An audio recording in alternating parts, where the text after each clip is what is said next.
நம்ம தென்காசி காசி விஸ்வநாதர் கோயில்ல 19 வருஷத்துக்கு பிறகு வர்ற ஏப்ரல் 7ஆம் தேதி அன்னைக்கு மகா கும்பாபிஷேக விழா கோலாகலமா நடக்க போகுது.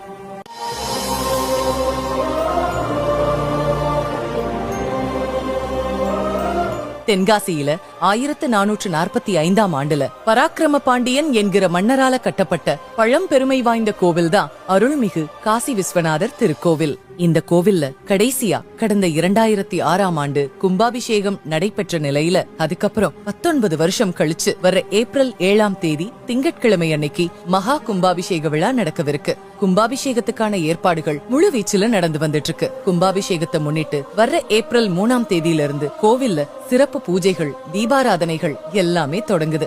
ஏப்ரல் 7ஆம் தேதி காலையில 9 மணியிலிருந்து 10 மணிக்குள்ள உலகம்மன் உடனுரை காசி விஸ்வநாத சுவாமி கோபுரங்கள், விமான கோபுரங்கள், மூலஸ்தான பிரதான மூர்த்திகளுக்கு மகா கும்பாபிஷேகம் நடக்குது. கும்பாபிஷேக விழாவை முன்னிட்டு 178 அடி பிரம்மாண்ட உயரத்துடன் 800 சிற்பங்கள், 11 கலசங்களுடன் விண்ணுயர நிற்கும் ராஜ கோபுரம் வண்ண மின் விளக்குகளால ஜொலிச்சிட்டு இருக்கு. பொதுவா கும்பாபிஷேகம் நடக்கும் போது அந்த ஊருக்கு நல்ல ஒரு செழிப்பு கிடைக்கும்னு சொல்லுவாங்க. அது மட்டும் இல்லாம கும்பாபிஷேகம் அன்னைக்கு கடவுளை வழிபட்டோம்னா முன்ஜென்ம பாவங்கள் எல்லாம் நீங்கும் அப்படின்னும் 30 முக்கோடி தேவர்களோட ஆசி கிடைக்கும்னு சொல்றாங்க.